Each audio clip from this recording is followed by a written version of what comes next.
السلام علیکم ورحمۃ اللہ وبرکاتہ۔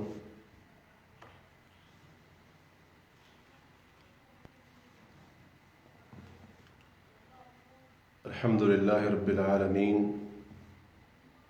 والعاقبۃ للمتقین ولا عدوان الا علی الظالمین والصلاة والسلام علی سید الانبیاء والمرسلین نبینا محمد وعلی آلہ وصحبہ اجمعین والذین اتبعوہم بإحسان الی یوم الدین۔ رب اشرح لی صدری ویسر لی امری واحلل عقدۃ من لسانی یفقہوا قولی۔ اللہم انفعنا بما علمتنا وعلمنا ما ينفعنا وارزقنا علما تنفعنا به۔ سبحانك لا علم لنا إلا ما علمتنا إنك أنت العليم الحكيم۔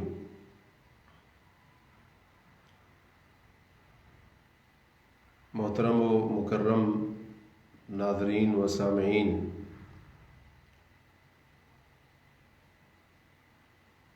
بائیس رجب کو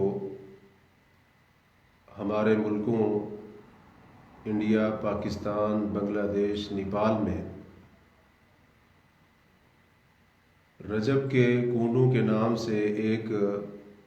مخصوص رسم ادا کی جاتی ہے۔ اس دن کھیر بنا کر اور اسی طریقے سے دودھ مخصوص برتنوں کے اندر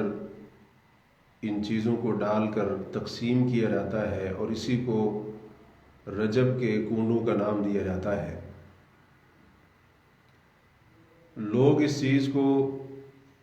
ثواب کا کام سمجھتے ہیں اور اسے دین سمجھتے ہیں، اسی لیے اس رسم کو ادا کیا جاتا ہے۔ اور اس رسم کے ثبوت یا دلیل کے طور پر عموماً ایک کہانی سنائی جاتی ہے، بیان کی جاتی ہے، لکڑہارے اور اس کی بیوی کی کہانی، کہ وہ حضرت جعفر صادق رحمۃ اللہ علیہ ان کے نام کے کنڈے دیا کرتے تھے، تو ان کے رزق میں بہت زیادہ برکت ہوئی، اللہ نے بہت زیادہ مال و دولت سے ان کو نوازا، اور جب بادشاہ کو اور اس کی بیوی کو اس کے بارے میں پتہ چلا تو انہوں نے اس چیز کا انکار کیا، اس کو جھٹلایا، جس کی وجہ سے بادشاہ کی بادشاہت جاتی رہی اور جو بھی اس کے شاہی معاملات سے ان سے وہ محروم ہو گیا۔ یہ کہانی بھی اس موقع کے اوپر بیان کی جاتی ہے اور بڑی معروف ہے۔ حقیقت بات یہ ہے کہ رجب کے کنڈے ان کا دین کے ساتھ کوئی تعلق نہیں ہے اور نہ ہی یہ ثواب، نیکی اور عبادت کا کام ہے، کیونکہ رجب کے کنڈوں کی ابتدا اور ان کا آغاز ہندوستان کی ایک ریاست رامپور میں 1906 کے اندر کیا گیا، اور اس سے پہلے اس رسم کو کوئی جانتا بھی نہیں تھا اور کوئی پہچانتا بھی نہیں تھا۔ تو دین مکمل ہونے کے صدیوں بعد جس چیز کو ایجاد کیا گیا ہو وہ چیز دین اور ثواب کا کام کیسے ہو سکتی ہے؟ پھر اسی طرح سے یہ جو تاثر دیا جاتا ہے اور اس کی نسبت حضرت جعفر صادق رحمہ اللہ کی طرف کی جاتی ہے، تو یہ نسبت بھی بے بنیاد ہے، کیونکہ اگر کوئی شخص حضرت جعفر صادق رحمہ اللہ کی ولادت کی خوشی میں ایسا کرتا ہے تو ان کی ولادت ربیع الاول یا کسی اور مہینے میں ہے اور ان کی وفات شوال کے مہینے میں ہے، تو یہ بھی ممکن نہیں ہے۔ اور اسی طریقے سے اگر کوئی شخص اس نظریے سے کرتا ہے کہ میں حضرت جعفر صادق رحمت اللہ علیہ ان کے نام کی نیاز کے طور پر یہ دیتا ہوں تو یہ تو صریحاً شرک ہے، کیونکہ نظر و نیاز یہ عبادت کا کام ہے، اور عبادت صرف اللہ تبارک و تعالی ہی کے لیے خاص ہے اور اسی کی عبادت ہونی چاہیے۔ تو کوئی بھی نظریہ ہو، کوئی بھی سوچ ہو، 22 رجب کو دیے جانے والے کنڈے دین اسلام کے ساتھ ان کا کوئی تعلق نہیں ہے، اور جو شخص اس رسم کو ادا کرتا ہے اور وہ سمجھتا ہے کہ اس کو اجر ملے گا، اس کو ثواب ملے گا، تو اجر و ثواب ملنے کی بجائے الٹا وہ شخص گناہگار ہوگا اور بہت بڑے جرم کا مرتکب ہوگا، خصوصاً اگر وہ حضرت جعفر صادق رحمت اللہ علیہ کی نیاز کے طور پر یہ کام کرتا ہے تو یقیناً وہ شرک کا مرتکب ہو رہا ہے، اور یہ شرک چھوٹا شرک نہیں بلکہ شرک اکبر ہے، جس کے بارے میں اللہ تعالیٰ نے فرمایا ان اللہ لا یغفر ان یشرک بہ ویغفر ما دون ذلک لمن یشاء، کہ اللہ تعالیٰ شرک کو کبھی معاف نہیں کرے گا اور اس کے علاوہ جو گناہ ہے جس کے لیے چاہے گا ان کو معاف کر دے گا۔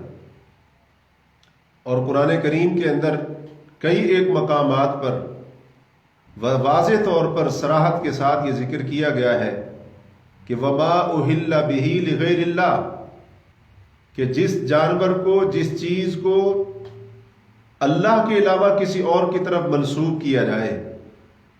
یعنی جس چیز کے اوپر یا جس جانور کے اوپر غیر اللہ کا نام لیا جائے، قرآن کریم نے ایسی چیز کو یا ایسے جانور کو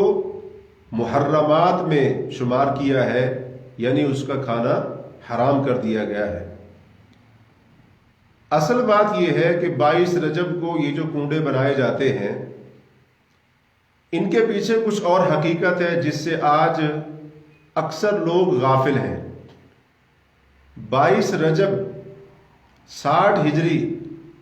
ایک عظیم صحابی حضرت معاویہ بن ابی سفیان رضی اللہ عنہما کی وفات کا دن ہے، اور دشمنان صحابہ روافض اور شیعہ حضرت معاویہ رضی اللہ عنہ کی وفات کے اوپر خوشی مناتے ہیں، چنانچہ ان کی طرف سے 22 رجب کو یہ سارے کے سارے اہتمام کیے گئے، اور پھر یہ لکڑ ہارے کی کہانی گھڑ کر اس کو ایک اور روپ دے کر اہل سنت کے اندر، سنیوں کے اندر اس کو رائج کیا گیا۔ اور یہ بات روافض اور شیعہ کی معتبر کتابوں کے اندر موجود ہے کہ 22 رجب کا دن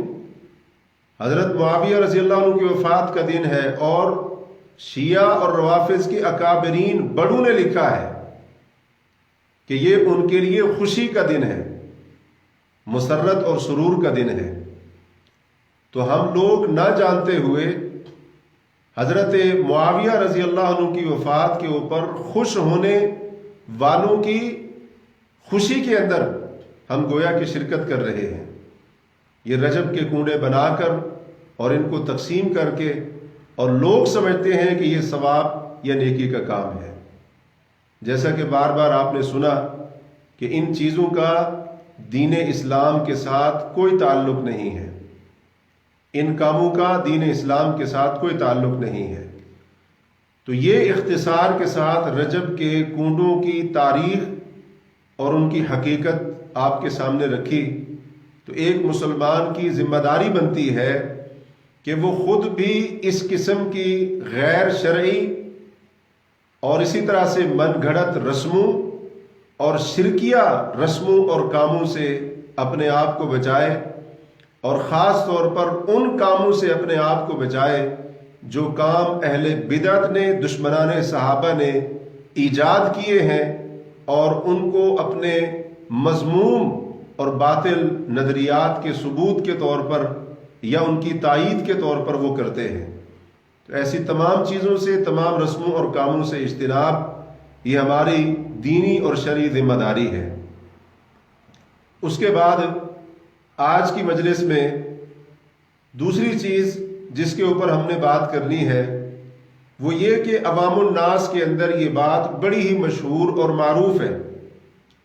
کہ 27 رجب کی رات کو نبی کریم صلی اللہ علیہ وسلم معراج پر تشریف لے گئے تھے. اسی لیے عوام الناس اس رات کو شب معراج کا نام دیتے ہیں، اور پھر اپنے گمان کے مطابق وہ اس رات کو جاگنے کا، عبادت کرنے کا، نوافل پڑھنے کا اہتمام کرتے ہیں. مسجدوں کے اندر چراغاں کرنا، مسجدوں کی عمارتوں کو سجانا، یا اس کے علاوہ دیگر اہم بلڈنگوں، عمارتوں کو سجانا، ان کے اوپر لائٹنگ کرنا، اور پھر اس 27 رجب کی رات کو فضیلت والی رات سمجھنا، یہ ساری کی ساری چیزیں ہوتی ہیں. اور 27 رجب کا جو دن ہوتا ہے اس کو بھی بڑی خصوصیت دی جاتی ہے اور بڑا اس کے بارے میں اہتمام کیا جاتا ہے.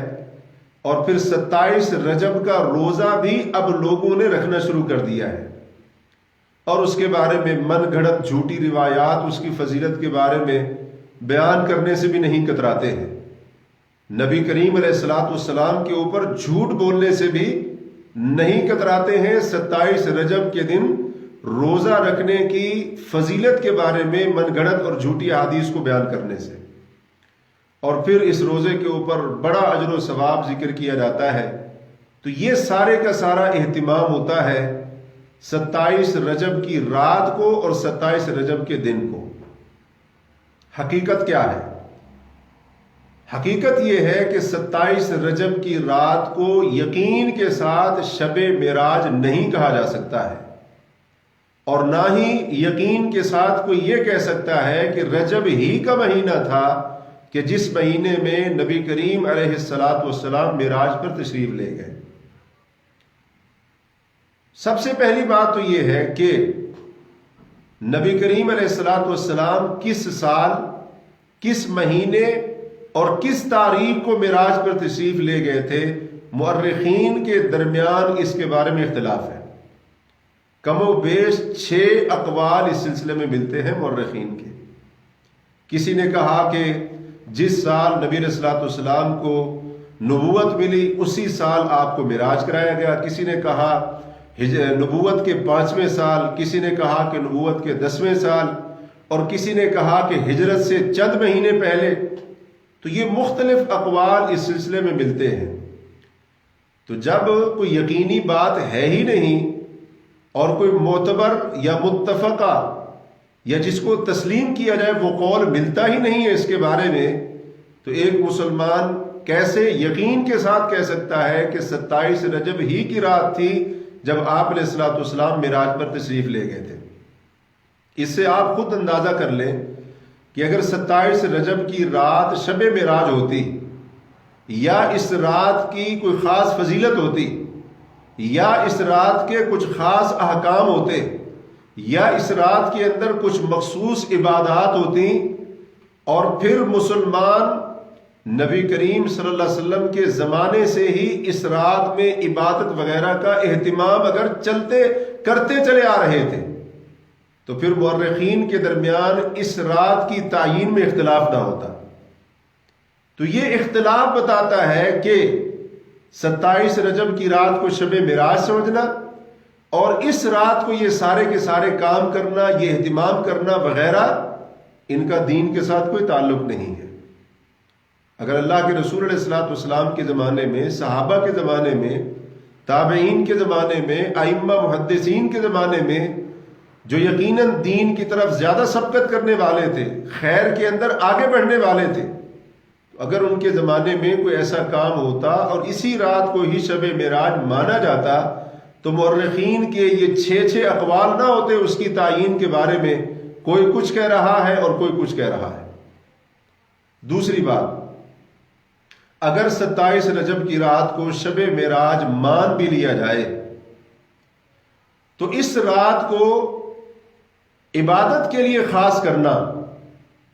اور عبادت کا اہتمام کرنا، نوافل کو ادا کرنا، یہ سارے کے سارے کام کرنا جن کی طرف آپ کے سامنے اشارہ کیا ہے، ان کی کیا دلیل ہے؟ کیونکہ کسی رات کو کسی مخصوص رات کو عبادت کرنا یا کسی رات کو عبادت کے لیے خاص کرنا، اس کے لیے الگ سے دلیل چاہیے، جو کہ یہاں پر نہیں ہے۔ اگر 27 رجب کی رات عبادت کی رات تھی، نوافل پڑھنے کی رات تھی، اس رات کو جاگنا بڑا ہی عبادت ثواب اجر کا کام تھا، تو رسول اللہ صلی اللہ علیہ وسلم کی مبارک زندگی میں یہ رات کئی مرتبہ آئی۔ اگر ہم معراج کو چند مہینے پہلے بھی تسلیم کر لیں ہجرت سے، کہ آپ صلی اللہ علیہ وسلم ہجرت سے چند مہینے پہلے معراج پر تشریف لے گئے تھے، اگر ہم اس کو تسلیم کر لیں تو کم از کم رسول کریم علیہ الصلوۃ والسلام کی مبارک زندگی میں یہ رات کم از کم 10 مرتبہ آئی۔ اور صحابہ کرام کا زمانہ دیکھ لیں، جو رسول اللہ صلی اللہ علیہ وسلم کے دنیا سے جانے کے بعد تقریباً 1 صدی تک دنیا کے اندر رہے۔ آخری صحابی کی وفات 110 ہجری کے اندر ہے۔ تو نہ نبی علیہ الصلوۃ والسلام سے یہ کوئی اہتمام ملتا ہے کہ آپ نے مسجد نبوی کو سجانے کا حکم دیا ہو، چراغاں کرنے کا حکم دیا ہو، مدینہ کے اندر لائٹنگ ہوئی ہو، اور اس رات کو چراغ جلا کر مدینہ کی گلیوں کو روشن کیا گیا ہو، وغیرہ وغیرہ۔ اس چیز کا کوئی ثبوت نہیں ملتا۔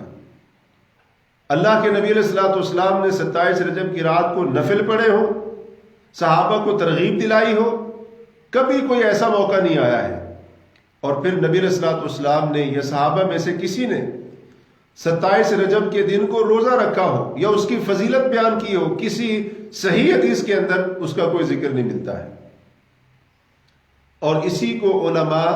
بدعت کا نام دیتے ہیں۔ تو جس سے پتہ چلتا ہے کہ 27 رجب کی رات کو یا 27 رجب کے دن کو جو مخصوص اعمال کیے جاتے ہیں، علماء کے نزدیک یہ بدعت شمار ہوں گے۔ یہ بدعت کے کام ہیں، یہ لوگوں نے اپنی طرف سے گھڑے ہوئے ہیں، اور لوگوں نے ان چیزوں کو، کاموں کو گھڑ کر ان کے اوپر دین کا لیبل لگا دیا ہے، حالانکہ دین اسلام ان تمام چیزوں سے بری ہے۔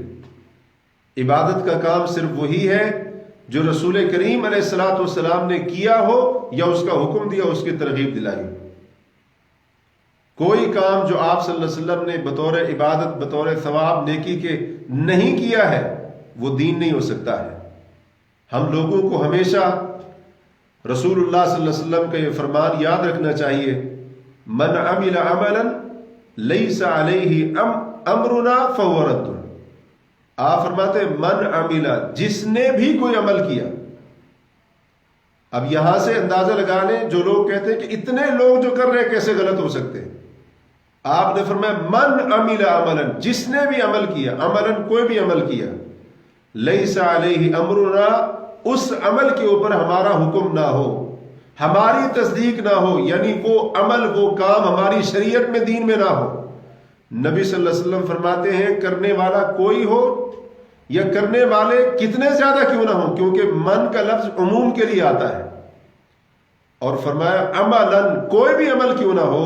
فہو رد، تو وہ مردود ہے، اللہ تعالیٰ کے اس کی کوئی حیثیت نہیں۔ تو اس لیے جو انسان اس موقع کے اوپر اپنا وقت لگا رہا ہے، پیسہ لگا رہا ہے، اور وہ سمجھتا ہے کہ میں بڑا ہی عبادت کا کام کر رہا ہوں، وہ شخص اپنے وقت اور پیسے کو برباد کر رہا ہے، کیونکہ اس کے وقت لگانے کا بھی کوئی فائدہ نہیں ملے گا اس کو، اور اس کے مال خرچ کرنے کے اوپر بھی اسے کوئی اجر اللہ کے یہاں ملنے والا نہیں ہے، کیونکہ یہ رسول کریم علیہ الصلوۃ والسلام کا فیصلہ ہے۔ تو یہ بدعت کے کام ہیں، یہ بدعی اعمال ہیں۔ نبی علیہ الصلوۃ والسلام کی سنت میں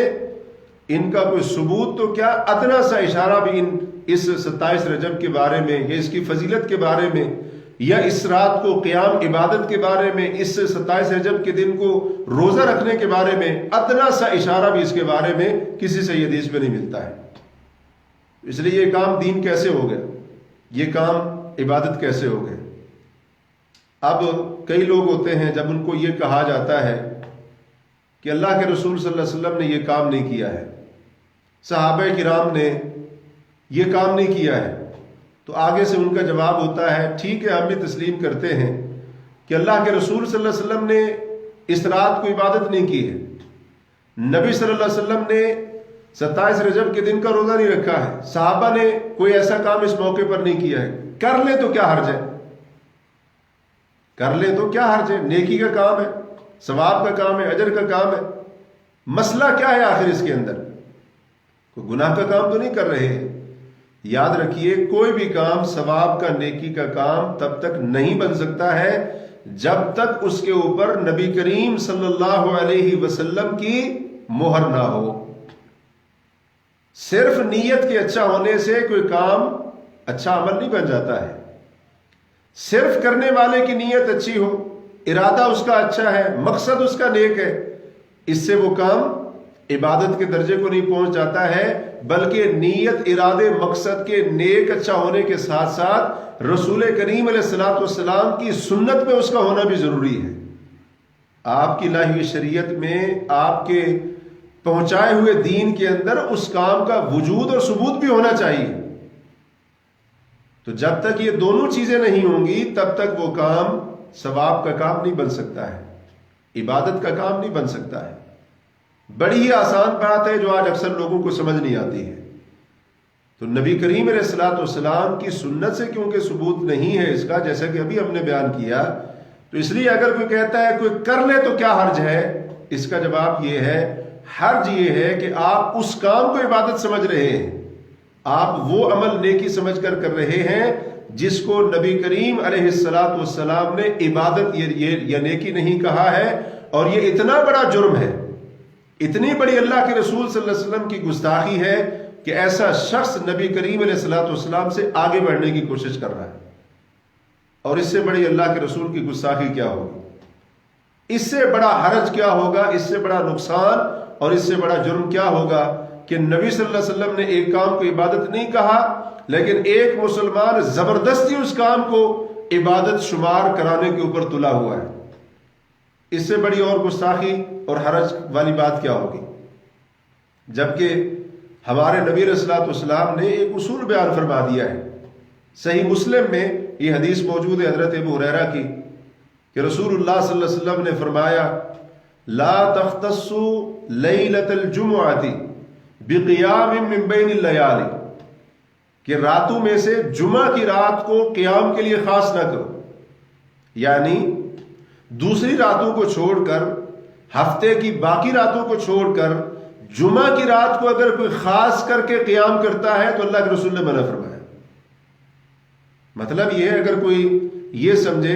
ہفتے کی رات، اتوار وغیرہ باقی دنوں کی راتیں ہیں، ان میں وہ قیام نہیں کرتا ہے، نوافل نہیں پڑھتا ہے، لیکن جمعہ کی رات جب آتی ہے تو وہ سمجھتا ہے کیونکہ کل جمعہ کا دن ہے، جمعہ کا دن بڑا افضل ہے، بڑی اس کی فضیلت، مقام اور مرتبہ ہے، تو جب جمعہ کے دن کی فضیلت ہے تو جمعے کی جو رات ہے اس کی بھی بڑی فضیلت ہے، تو وہ جمعے کی رات کو خاص کر کے، ہفتے کی باقی راتوں کو چھوڑ کر صرف جمعے کی رات میں قیام کرتا ہے، نوافل پڑھتا ہے، عبادت کرتا ہے۔ نبی علیہ الصلوۃ والسلام نے اس حدیث کے اندر اس چیز سے منع فرمایا ہے۔ اب جو کہتا ہے کہ حرج کیا ہے، حرج یہ ہے کہ آپ اللہ کے رسول صلی اللہ علیہ وسلم کی مخالفت کر رہے ہیں۔ نبی صلی اللہ علیہ وسلم فرماتے ہیں کہ اپنی مرضی سے کسی رات کو خاص نہیں کرنا ہے قیام کے لیے، عبادت کے لیے، اور آپ اپنی مرضی سے 27 رجب کی رات کو قیام کے لیے خاص کر رہے ہیں، اور 27 رجب کی رات بھی وہ جس کو آپ شب معراج کا نام دے رہے ہیں، اور اس رات کو معراج پر جانا سرے سے ثابت ہی نہیں ہے، آپ اپنی مرضی سے اس کو شب معراج بھی کہہ رہے ہیں، اور پھر اس سے بڑھ کر اس کو عبادت والی، فضیلت والی رات بھی کہہ رہے ہیں۔ حرج یہ ہے کہ آپ نبی کریم علیہ الصلوۃ والسلام کے اس حکم کی مخالفت کر رہے ہیں۔ نبی علیہ الصلوۃ والسلام نے روکا، لیکن یہ مسلمان باز نہیں آ رہا ہے، رک نہیں رہا ہے، اس سے بڑا حرج کیا ہوگا، اس سے بڑا نقصان کیا ہوگا؟ تو اسی لیے ہمیں اس چیز کو جان لینا چاہیے، سمجھ لینا چاہیے، اور اچھی طرح سے ذہن نشین کر لینا چاہیے کہ یہ جو دین کا معاملہ ہے اس میں ہماری منمانی نہیں چلے گی۔ دین اللہ کا ہے، اللہ کی طرف سے جو حکم آئے گا، نبی کریم علیہ الصلوۃ والسلام کی طرف سے جو حکم آئے گا، جو تعلیمات آئے گی، صرف وہی دین ہے۔ لوگوں کے کہنے سے کوئی چیز یا کام دین نہیں بن سکتا ہے۔ اور پھر ایک بڑا ہی افسوسناک پہلو یہ ہے کہ آج اکثر لوگ، خاص طور پر ہمارے ملکوں کے اکثر لوگ، اکثر مسلمان وہ 27 رجب کو یہ سارے کے سارے اہتمام تو کرتے ہوئے نظر آئیں گے، لیکن نبی کریم علیہ السلام کے معراج پر جانے کا مقصد کیا تھا؟ اللہ رب العالمین نے اپنے پیغمبر کو معراج کرا کے آپ کی امت کو یعنی ہمیں مسلمانوں کو معراج کے ذریعے پیغام کیا دیا ہے، کیا سکھایا ہے، اس کا آج اکثر لوگوں کو پتہ ہی نہیں۔ اپنے گمان کے مطابق تو لوگ معراج کی خوشی میں یہ سارا کچھ کر رہے ہیں۔ اس رات کو ہمارے نبی صلی اللہ علیہ وسلم معراج پر گئے تھے، ہمیں بڑی خوشی ہے، جس کے لیے ہم اس رات کو جاگتے بھی ہیں، نفل بھی پڑھتے ہیں اور اس کے دن کو روزہ بھی رکھتے ہیں، بڑی خوشی ہے۔ لیکن مقصد کیا تھا معراج کا؟ اللہ تبارک و تعالیٰ نے یہ معراج اپنے نبی کو کرائی کیوں، اور اس میں مسلمانوں کو سکھانا کیا مقصود تھا؟ کون کون سے درس امت مسلمہ کو دیے گئے، کون کون سی چیزیں سکھائی گئی، کیا تربیت کی گئی؟ نبی علیہ الصلوۃ والسلام کو معراج کرا کر اس کا پتہ نہیں ہے سرے سے۔ اس لیے ہم دیکھتے ہیں کہ ہمارے معاشرے میں ایسے لوگ جو یہ سارے کے سارے کام کرتے ہیں اس موقع کے اوپر اور اپنے گمان کے مطابق معراج کی خوشی میں وہ کرتے ہیں، ہم دیکھتے ہیں کہ وہ اکثر شریعت کی مخالفت کرتے ہوئے نظر آتے ہیں۔ یعنی جس مقصد کے تحت معراج کرائی گئی تھی ان مقاصد کی وہ مخالفت کرتے ہوئے نظر آتے ہیں عملی طور پر۔ مثال کے طور پر معراج کے ذریعے اللہ تبارک و تعالی نے معراج کے ذریعے ہمیں امت مسلمہ کو ایک بہت بڑا پیغام یہ دیا ہے کہ ہم نے عقیدہ توحید کو اپنانا ہے اور اللہ کے ساتھ شرک نہیں کرنا ہے،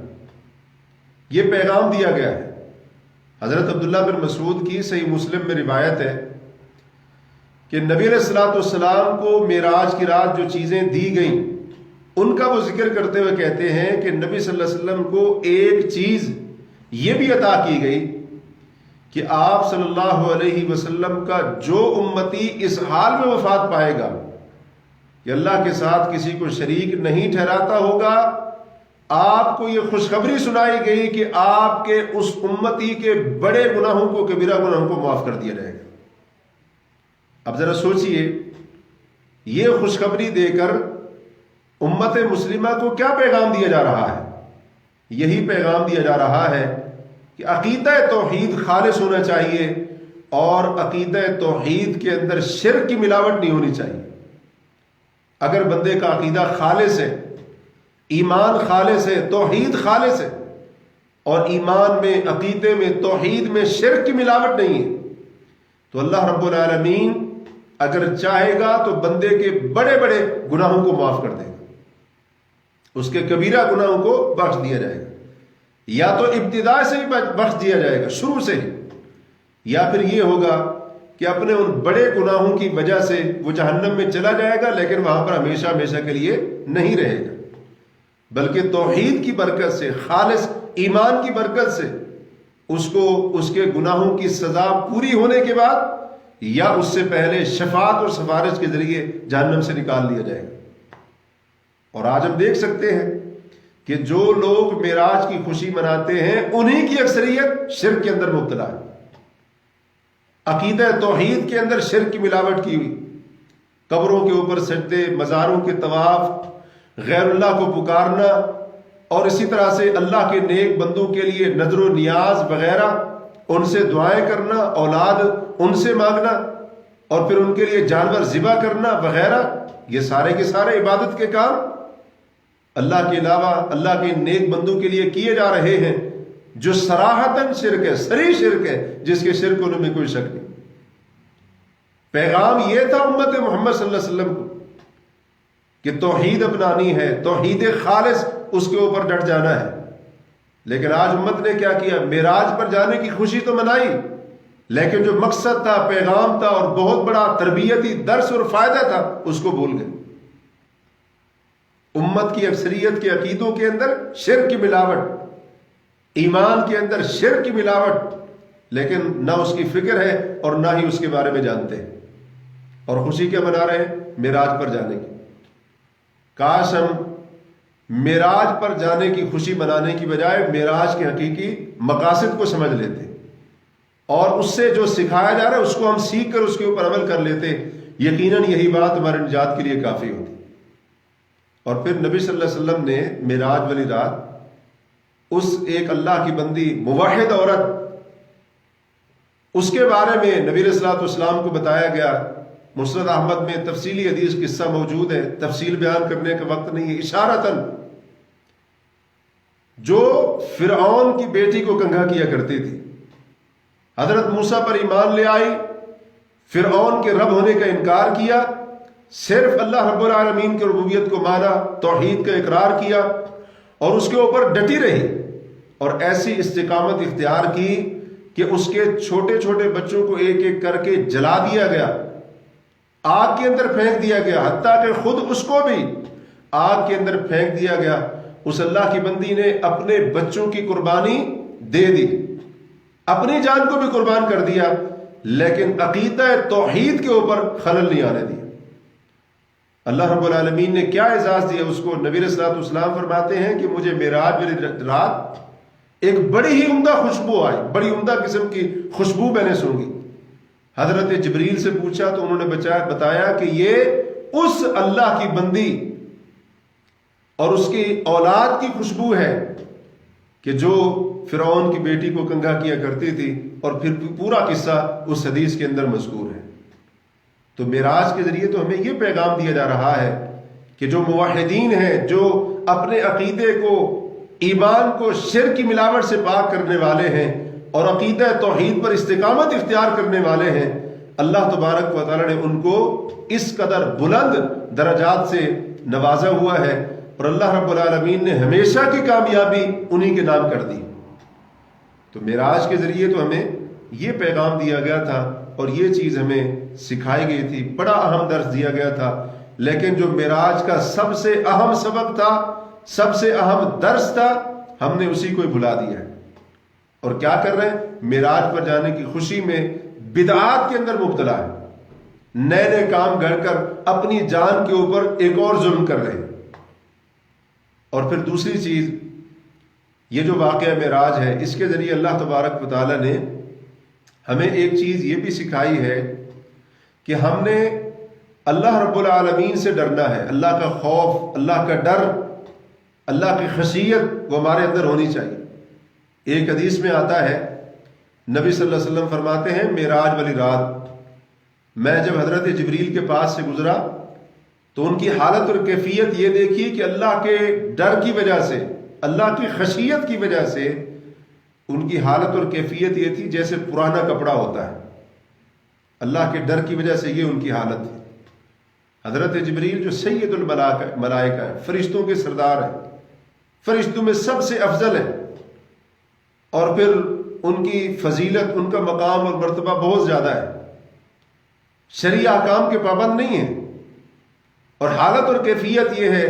اللہ کی ایک لمحہ بھر کے لیے بھی مخالفت نہیں کرتے ہیں، لیکن اللہ تعالیٰ کے خوف کی یہ کیفیت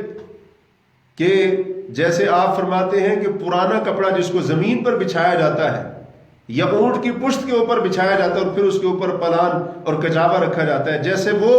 زمین یا اونٹ کی پشت کے ساتھ چپکا ہوا ہوتا ہے، لگا ہوا ہوتا ہے، حضرت جبریل اسی طرح سے انہوں نے اللہ کی خشیت اور خوف کی وجہ سے عاجزی اختیار کی ہوئی تھی۔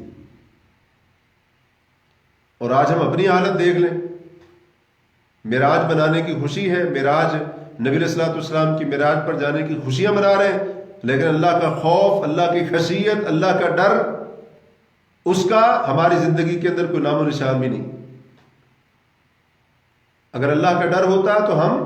فرائض کو ضائع نہ کرتے، اللہ کا خوف ہوتا تو اس کی نافرمانی نہ کرتے، اور جن چیزوں کو، کاموں کو اس نے حرام قرار دیا ہے ہم ان کے قریب بھی نہ جاتے۔ اور جو معراج کی خوشیاں منا رہے ہیں، اپنے زعم میں، اپنے گمان کے اندر وہ فرائض کو بھی چھوڑتے ہیں، بڑے بڑے حرام کام بھی کرتے ہیں، سود بھی کھاتے ہیں، شراب بھی پیتے ہیں، زنا بھی کرتے ہیں، بڑے بڑے حرام کام کرتے ہیں، اور انہوں نے یہی سمجھا ہوا ہے 27 رجب کی رات کو چراغاں کریں گے، جاگ لیں گے، 2-4 نفل پڑھ لیں گے، سارے گناہ معاف ہو جائیں گے۔ سارا سال نماز چھوڑی، اس رات کو آ کر اگر عبادت کر لی، 2-4 نفل پڑھ لیے، وہ سمجھتے ہیں ساری سال نماز پڑھنے کا جو گناہ ہے وہ معاف ہو گیا، نماز نہ پڑھنے کا جو گناہ ہے وہ معاف ہو گیا۔ تو یہ چیزیں ہیں، آج ہماری یہ کیفیت ہے، حضرت جبریل کی یہ کیفیت معراج والی رات، اللہ کے خوف اور اللہ کے ڈر کی یہ کیفیت۔ اور تیسری چیز جو ہمیں معراج کے ذریعے بڑی اہم چیز سکھائے گی وہ یہ ہے کہ ہم نے اللہ تبارک و تعالیٰ کی حدود، اللہ کی جو حدیں ہیں مقرر کردہ، ان کا خیال کرنا ہے، ان کی حفاظت کرنی ہے، اور اللہ کی حدود کو کراس نہیں کرنا، تجاوز نہیں کرنا، پھلانگنا نہیں ہے۔ سورہ نجم میں اللہ تعالیٰ نے واقعہ معراج کا ذکر کرتے ہوئے نبی علیہ الصلوۃ والسلام کے بارے میں فرمایا ما زاغ البصر وما طغى،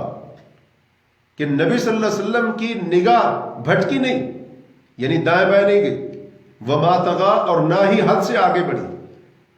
تو اللہ تعالیٰ نے اس آیت کے اندر نبی صلی اللہ علیہ وسلم کے کمال ادب کا بیان کیا ہے، کمال ادب ذکر فرمایا ہے کہ نبی علیہ الصلوۃ والسلام اتنی اللہ کی تعظیم، اتنا ادب اور اتنا حدود الہی کا خیال کہ اللہ تبارک و تعالیٰ نے نبی صلی اللہ علیہ وسلم کی آنکھ کو اپنی جو نشانیاں دکھائیں آپ نے وہی دیکھی، اور ان نشانیوں کو دیکھتے ہوئے آپ علیہ الصلوۃ والسلام کی نظر ادھر ادھر نہیں بھٹکی، صرف وہیں پر آپ کی نظر، کمال ادب۔ اور فرمایا وما طغى، حد سے آگے بھی نہیں بڑھی، یعنی اللہ تعالیٰ نے جتنا دکھایا اللہ کے نبی علیہ الصلوۃ والسلام کی نظر اور نگاہ نے صرف اسی کو ہی دیکھا، اس سے آگے بڑھ کر کچھ نہیں دیکھا۔ تو یہ بھی آپ علیہ الصلوۃ والسلام کا کمال ادب ہے۔ تو اس سے پتہ چل رہا ہے کہ اللہ تعالیٰ کا ادب کیسے ہونا چاہیے، اللہ کی تعظیم کیسے ہونی چاہیے، اور اللہ کی حدود کا خیال کیسے کرنا چاہیے۔ یہ واقعہ معراج سے بڑا اہم سبق سیکھنے کو مل رہا ہے۔ اور آج ہم اپنی زندگی دیکھ لیں، اور خاص طور پر وہ مسلمان جو 27 رجب کی رات کو شب معراج سمجھ کر اس کو یہ سارا کچھ کرتے ہیں، معراج کی خوشی میں سارا کچھ کر رہے ہوتے ہیں، وہ بھی دیکھ لیں کہ اللہ کی حدود کو کیسے اور کس طریقے سے ہم پامال کرتے ہیں۔ اپنی زندگی کے اندر، ہماری زندگی کے اندر حدود الہی کی کوئی اہمیت ہے بھی صحیح کہ نہیں ہے؟ اللہ کی حدود کو پامال کرنا، رب کی حدود کو پھلانگنا، یہ ہماری زندگی میں یہ بالکل عام سی چیز ہے۔ حالانکہ اللہ تعالیٰ نے قرآن کے اندر فرمایا تلک حدود اللہ فلا تعتدوها، یہ اللہ کی حدیں ہیں، ان سے تجاوز نہیں کرنا ہے اور ان کو پھلانگنا نہیں ہے۔ اور آج ایک مسلمان کی زندگی یا اس کا گزرنے والا زیادہ تر وقت وہ اللہ تعالیٰ کی حدود کو پھلانگنے میں اور اللہ کی حدود کو تجاوز کرنے میں گزرتا ہے۔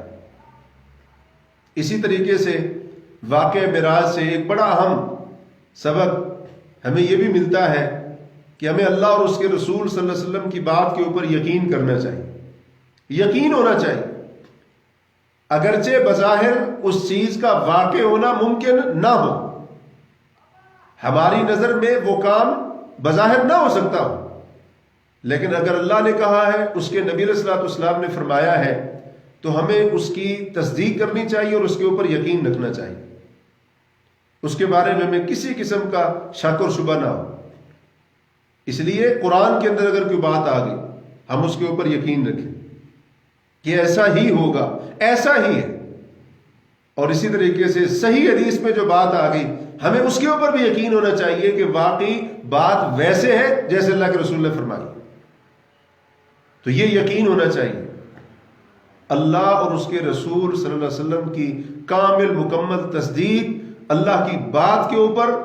نبی کریم علیہ الصلوۃ والسلام کی صحیح حدیث کے اوپر جو اس کے اندر بات ہوئی ہے اس کے اوپر مکمل یقین، یہ اس کا درس بھی ہمیں واقعہ معراج سے مل رہا ہے۔ اب اس زمانے میں جب یہ جدید وسائل سفر نہیں تھے، ہوائی جہاز، ٹرین، بسیں وغیرہ، تو اس وقت یقیناً مکہ مکرمہ سے بیت المقدس تک جانا اور پھر وہاں سے آسمانوں تک جانا، تو آسمانوں تک جانا تو دور کی بات ہے، مکہ سے مدینہ، مکہ سے بیت المقدس تک، شام تک، راتوں رات کے کچھ حصے میں جانا اور جا کر واپس آنا بظاہر ممکن نہیں تھا۔ لیکن حضرت صدیق اکبر رضی اللہ عنہ سے جب یہ سوال کیا گیا کہ نبی صلی اللہ علیہ وسلم ایسا کہہ رہے ہیں، تو حضرت صدیق اکبر نے کیا فرمایا تھا؟ فرمایا تھا کہ اگر انہوں نے کہا ہے تو پھر سچ کہا ہے، اور یہیں سے ان کو پھر صدیق کا لقب ملا ہے۔ تو ہمارا ایمان بھی صدیق کی طرح ہونا چاہیے رضی اللہ عنہ۔ اب دیکھیں اس وقت کا جو تجربہ تھا، سفر کا مشاہدہ تھا، وہ بالکل اس کے برعکس تھا، بالکل اس کے برعکس تھا، کیونکہ ایسا ممکن نہیں تھا۔ لیکن حضرت صدیق کا ایمان دیکھیں، کہا کہ اگر اللہ کے رسول نے ایسے فرمایا ہے تو پھر انہوں نے سچ کہا ہے۔ ہمارا ایمان بھی اسی طرح کا ہونا چاہیے۔ ایسا نہ ہو کہ قرآن کی کسی بات کو، صحیح حدیث کی کسی بات کو ہم اپنی عقل کے اوپر پرکھنا شروع کر دیں، تجربے، مشاہدے، سائنسی تحقیقات، تجربات ان کے اوپر پرکھنا شروع کر دیں، جیسا کہ آج بہت سارے مسلمانوں کا معاملہ ہے۔ تو یہ بڑا خطرناک طرز عمل ہے۔ تجربے کے اوپر پرکھیں گے، مشاہدے کے اوپر پرکھیں گے، اپنی عقل کے اوپر پرکھیں گے۔ عقل میں بات آ گئی، ٹھیک ہے جی، ہم اس کو مانتے ہیں۔ عقل میں بات نہیں آئی، ہم نہیں مانتے، ہماری عقل میں نہیں بات آ رہی ہے۔ تو آپ اللہ اور اس کے رسول پر ایمان لائے ہیں یا اپنی عقل پر ایمان لائے ہیں؟ اسی طرح سے سائنسی تحقیقات، سائنسی تجربات، ان کے اوپر قرآن اور صحیح حدیث کی بات کو، نبی علیہ الصلوۃ والسلام کے صحیح فرامین کو بعض مسلمان پرکھتے ہیں۔ سائنسی تجربات، تحقیقات کے مطابق اترے قرآن کی بات، رسول اللہ کی بات، یہ ٹھیک ہے جی بالکل، کیونکہ سائنسدانوں نے ایسے کہا، سائنس ایسے کہتی ہے، اور اگر اس کے خلاف ہو تو یہ بات درست نہیں ہے جی، یہ بات غلط ہے، سائنس اس کو نہیں مانتی ہے، سائنسدان اس کی تصدیق نہیں کرتے ہیں۔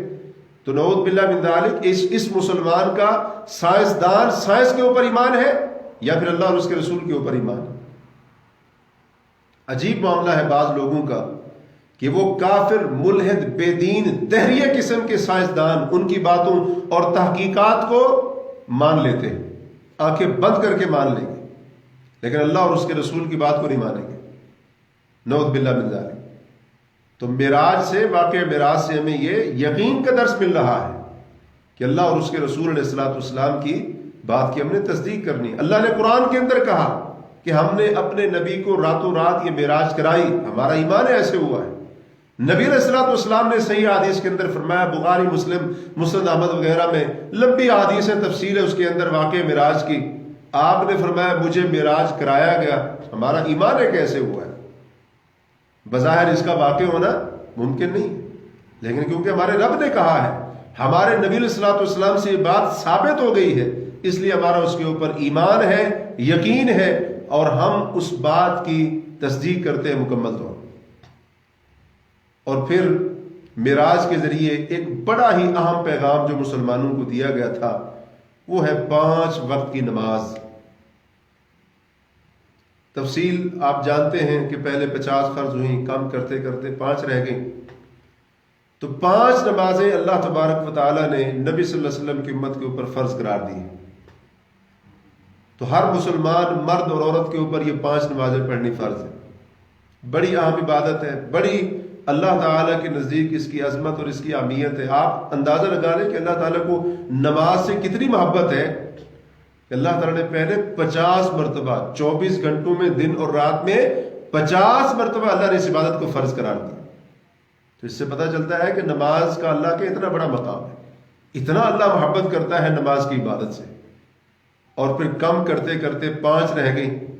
باقی جو ارکان اسلام ہے، زکوٰۃ کو دیکھ لیں، سال کے بعد وہ بھی اس کے اوپر، جس کے پاس اتنا مال ہو، جس کے اوپر زکوٰۃ شریعت نے رکھی ہے، سال کے بعد فرض ہوتی ہے۔ رمضان کے روزے بھی سال کے بعد آتے ہیں، حج زندگی میں صرف 1 مرتبہ صاحب استطاعت کے اوپر فرض ہے، لیکن نماز دن اور رات میں 24 گھنٹوں میں 5 مرتبہ مسلمان مرد اور عورت کے اوپر فرض ہے۔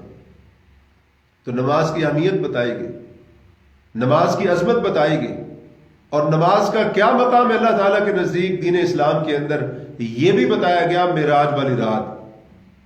لیکن ہم نے کیا کیا؟ ہم نے نمازوں کو ضائع کیا۔ 27 رجب کی رات کو شب معراج سمجھ کر معراج کی خوشی منانے والوں کی اکثریت نماز نہیں پڑھتی، نمازوں کو ضائع کیا ہوا ہے۔ خوشی کی چیز کی، اللہ کے رسول معراج گئے تھے، اس رات معراج پر گئے تھے اس رات کو، اور اسی رات کو جو 5 نمازیں فرض ہوئیں وہ ضائع کر دیں۔ اور صاحب معراج کی یہ کیفیت ہو کہ آپ علیہ الصلوۃ والسلام نے کبھی کوئی ایک نماز قضا نہیں کی ہو، چھوڑنا تو دور کی بات ہے، قضا کی ہو آپ نے جان بوجھ کر، کوئی ایسی مثال نہیں ملتی ہے۔ اور اس امتی کی حالت یہ ہے کہ معراج پر جانے کی خوشی تو ہے، لیکن پورا سال یہ ایک نماز پڑھتا بھی نہیں، اور یہ سمجھتا ہے کہ 27 رجب کی رات کو